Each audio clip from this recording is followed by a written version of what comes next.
7 नहीं बल्कि 17 चिरंजीवी जो आज भी इस धरती पर निवास करते हैं। आखिर कौन है ये 17 अमर लोग और कहाँ रहते हैं ये सभी? लेकिन उससे पहले एक छोटा सा निवेदन, अगर आपने अभी तक हमारे चैनल को सब्सक्राइब नहीं किया है तो जरूर कीजिए और बेल आइकन दबाना मत भूलिएगा, क्योंकि आज जो जानकारी आप जानने वाले हैं वो सिर्फ एक कथा नहीं बल्कि समय, अमरता और सनातन रहस्यों का एक ऐसा सच है जिसे जानकर आपकी सोच बदल सकती है। हमारे प्राचीन ग्रंथों में चिरंजीवी शब्द का अर्थ है वो जो चिरकाल तक जीवित रहे, यानी अमर। पद्म पुराण में एक प्रसिद्ध श्लोक आता है जिसमें 7 चिरंजीवियों का उल्लेख किया गया है। परशुराम, हनुमान, राजा बलि, वेदव्यास, विभीषण, कृपाचार्य और अश्वत्थामा।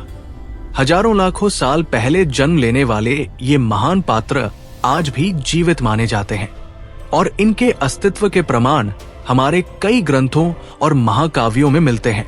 लेकिन एक बहुत बड़ी गलतफहमी यह है कि चिरंजीवी केवल 7 ही है, जबकि सच्चाई इससे कहीं ज्यादा गहरी है। दरअसल 7 नहीं बल्कि कुल 17 चिरंजीवी माने जाते हैं जो इस धरती पर अलग अलग रूपों में आज भी मौजूद है। इनमें से कुछ को अमरता का वरदान मिला तो कुछ को श्राप के रूप में ये जीवन मिला। कोई तपस्या में लीन है, कोई अदृश्य रूप में संसार की रक्षा कर रहा है और कोई सही समय का इंतजार कर रहा है। तो आइए बिना देर किए एक एक करके जानते हैं इन शक्तिशाली चिरंजीवियों के बारे में। सबसे पहले नाम आता है भगवान परशुराम का। परशुराम भगवान विष्णु के 6ठे अवतार और एक ऐसे योद्धा जो सभी अस्त्र शस्त्रों के स्वामी माने जाते हैं। उनका क्रोध, उनका पराक्रम और उनकी तपस्या तीनों ही अद्वितीय थे। उन्होंने भगवान शिव को प्रसन्न करने के लिए कठोर तप किया और उनसे अपना दिव्य अस्त्र फरसा प्राप्त किया। कहा जाता है कि उन्होंने पृथ्वी को कई बार अधर्मियों से मुक्त किया और उनका नाम सुनते ही बड़े बड़े योद्धा भी कांप उठते थे। लेकिन उनकी कहानी यही खत्म नहीं होती। कल्कि पुराण के अनुसार जब कलयुग अपने अंतिम चरण में होगा तब परशुराम फिर से प्रकट होंगे। वे कल्कि अवतार के गुरु बनेंगे और उन्हें दिव्य अस्त्र शस्त्रों की शिक्षा देंगे ताकि धर्म की स्थापना एक बार फिर हो सके। आज भी माना जाता है कि परशुराम जी महेंद्र पर्वत पर तपस्या में लीन है और सही समय आने का इंतजार कर रहे हैं। अब बात करते हैं दूसरे चिरंजीवी की, जो शक्ति, भक्ति और सेवा का सबसे बड़ा प्रतीक है, हनुमान जी। हनुमान जी भगवान शिव के अंश और भगवान श्री राम के परम भक्त। उन्होंने रामायण में हर कठिन क्षण में श्री राम की सहायता की, चाहे वह सीता माता की खोज हो या लंका का दहन या फिर रावण के विरुद्ध युद्ध। कहा जाता है कि माता सीता ने उन्हें वरदान दिया था कि जब तक इस संसार में राम नाम का जाप होता रहेगा तब तक हनुमान जी जीवित रहेंगे। इसलिए हनुमान जी को कलयुग का जागृत देवता भी कहा जाता है। आज भी लाखों लोग मानते हैं कि हनुमान जी इस धरती पर मौजूद है और अपने भक्तों की रक्षा करते हैं। कुछ मान्यताओं के अनुसार वे समय समय पर विशेष स्थानों पर प्रकट होते हैं और ज्ञान प्रदान करते हैं, और जब कल्कि अवतार का समय आएगा तब हनुमान जी उनके साथ अंगरक्षक के रूप में खड़े होंगे और अधर्म के विरुद्ध उस अंतिम युद्ध में उनका साथ देंगे। अब आगे बढ़ते हैं तीसरे चिरंजीवी की ओर, राजा बलि। राजा बलि एक असुर होते हुए भी दानवीरता और धर्म के लिए प्रसिद्ध थे। उन्होंने अपनी शक्ति से तीनों लोकों पर विजय प्राप्त कर ली थी और स्वर्ग तक पर अधिकार करने वाले थे। तब भगवान विष्णु ने वामन अवतार लिया और उनसे 3 पग भूमि मांगी। राजा बलि ने बिना सोचे तुरंत दान दे दिया और फिर जो हुआ वो इतिहास बन गया। वामन देव ने एक पग में पृथ्वी और दूसरे पग में स्वर्ग नाप लिया। तीसरे पग के लिए जब कोई स्थान नहीं बचा तो राजा बलि ने अपना सिर आगे कर दिया। ये केवल दान नहीं था, ये पूर्ण समर्पण था। उनकी इस भक्ति और दानशीलता से प्रसन्न होकर भगवान विष्णु ने उन्हें पाताल लोक का राजा बना दिया और वरदान दिया कि वे हर वर्ष अपनी प्रजा से मिलने पृथ्वी पर आ सकेंगे। आज भी केरल में ओणम पर्व इसी घटना की याद में मनाया जाता है और कहा जाता है कि राजा बलि आज भी पाताल लोक में चिरंजीवी के रूप में निवास करते हैं और समय आने पर कल्कि अवतार का साथ देंगे। और अब कहानी आगे बढ़ती है उस चिरंजीवी की ओर जिनके बिना महाभारत की कल्पना ही अधूरी है, वेदव्यास। वेदव्यास केवल एक ऋषि नहीं बल्कि ज्ञान के सागर माने जाते हैं। उन्होंने वेदों का विभाजन किया, पुराणों की रचना की और सबसे महत्वपूर्ण महाभारत जैसे महान ग्रंथ को संसार को दिया। वे स्वयं भी महाभारत की कथा का हिस्सा थे, एक ऐसे दृष्टा जो भूत, भविष्य और वर्तमान तीनों को देख सकते थे। कहा जाता है कि वे आज भी जीवित हैं और हिमालय के किसी गुप्त स्थान पर तपस्या में लीन हैं। भविष्य में वे कल्कि अवतार के मार्गदर्शक बनेंगे और आने वाले सतयुग में सप्तऋषियों में शामिल होकर धर्म की पुनः स्थापना करेंगे। अब बात करते हैं अगले चिरंजीवी की, लंका के राजा विभीषण।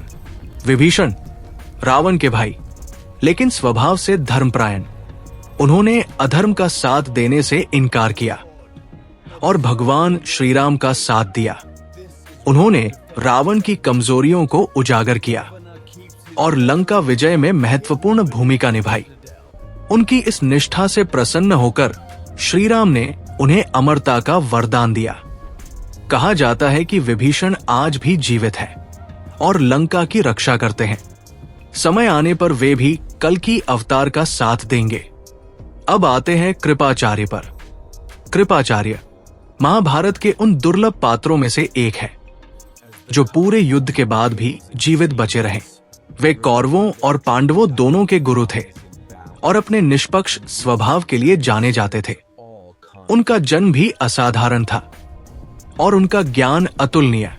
कहा जाता है कि वे आज भी जीवित हैं और आने वाले समय में सप्तऋषियों में स्थान प्राप्त करेंगे। वे कल्कि अवतार का मार्गदर्शन करेंगे और धर्म की स्थापना में महत्वपूर्ण भूमिका निभाएंगे। अब बात करते हैं उस चिरंजीवी की जिसका नाम सुनते ही एक रहस्यमयी भय का एहसास होता है, अश्वत्थामा। अश्वत्थामा गुरु द्रोणाचार्य के पुत्र और भगवान शिव के अंश माने जाते हैं। वे एक महान योद्धा थे, लेकिन महाभारत के अंत में उन्होंने ऐसा कर्म किया जिसने उनके जीवन को हमेशा के लिए बदल दिया। उन्होंने क्रोध में आकर पांडवों के पुत्रों का वध किया और अभिमन्यु के गर्भ में पल रहे पुत्र को भी ब्रह्मास्त्र से मारने का प्रयास किया। ये देखकर भगवान श्री कृष्ण ने उन्हें श्राप दिया। उनकी मणि छीन ली गई और उन्हें पृथ्वी पर अनंत काल तक भटकने का श्राप मिला। कहा जाता है कि वे आज भी जीवित हैं और अपने घावों के साथ जंगलों में भटक रहे हैं। लेकिन भविष्य में जब कल्कि अवतार आएंगे तब अश्वत्थामा को फिर से उनका तेज मिलेगा और वे धर्म के पक्ष में युद्ध करेंगे। अब तक हमने जिन 7 चिरंजीवियों की बात की वे सबसे प्रसिद्ध हैं, लेकिन इसके अलावा भी ऐसे कई अमर अस्तित्व हैं जिनका वर्णन हमारे ग्रंथों में मिलता है। अब बात करते हैं जामवंत की। जामवंत वही जिन्होंने रामायण में श्री राम का साथ दिया और बाद में महाभारत काल में भगवान श्री कृष्ण से भी युद्ध किया। वे अत्यंत शक्तिशाली और बुद्धिमान थे। कहा जाता है कि वे आज भी जीवित हैं और समय आने पर फिर से प्रकट होंगे। इसके बाद आते हैं मार्कंडे ऋषि। मार्कंडे वो बालक जिसने मृत्यु को ही पराजित कर दिया। जब उनकी आयु केवल 16 वर्ष तय थी तब उन्होंने भगवान शिव की कठोर तपस्या की और महामृत्युंजय मंत्र की शक्ति से मृत्यु को टाल दिया। भगवान शिव ने उन्हें अमरता का वरदान दिया। कहा जाता है कि वे आज भी ध्यान में लीन हैं और कलयुग के अंत में प्रकट होंगे। अब बात करते हैं देवापी की। देवापी राजा शांतनु के बड़े भाई, जिन्होंने राजपाट छोड़कर तपस्या का मार्ग चुना। कहा जाता है कि वे आज भी हिमालय के किसी गुप्त स्थान पर जीवित हैं और भविष्य में चंद्रवंश की पुनः स्थापना करेंगे। और अंत में आते हैं वे 7 महान ऋषि, जिन्हें हम सप्तऋषि कहते हैं। कश्यप, अत्रि, वशिष्ठ, विश्वामित्र, गौतम, जमदग्नि और भारद्वाज। ये 7 ऋषि केवल ज्ञान के प्रतीक नहीं हैं, बल्कि सनातन धर्म की नींव है। हर युग में सप्तऋषि बदलते हैं, लेकिन उनका उद्देश्य एक ही रहता है, धर्म का संरक्षण और उसका प्रसार। कहा जाता है कि ये सभी ऋषि आज भी किसी न किसी रूप में जीवित हैं और समय समय पर मानवता का मार्गदर्शन करते हैं। तो ये है वे 17 चिरंजीवी जो आज भी इस धरती पर मौजूद है, अदृश्य रूप में लेकिन सक्रिय रूप में। ये सभी एक ही चीज का इंतजार कर रहे हैं, कल की अवतार का। जब कलयुग अपने अंत पर होगा, तब ये सभी चिरंजीवी एक साथ प्रकट होंगे और अधर्म के खिलाफ अंतिम युद्ध में भाग लेंगे। और फिर एक नया युग शुरू होगा, सतयुग। अब सवाल ये है, क्या ये सब केवल आस्था है या इसके पीछे कोई गहरा रहस्य छिपा है? ये फैसला आपको करना है। कमेंट में जरूर बताइए। और अगर आपको ये जानकारी रोचक लगी हो तो इसे जरूर शेयर कीजिए, क्योंकि कुछ कहानियां सिर्फ सुनी नहीं जाती, वे समय के साथ खुद को साबित करती है।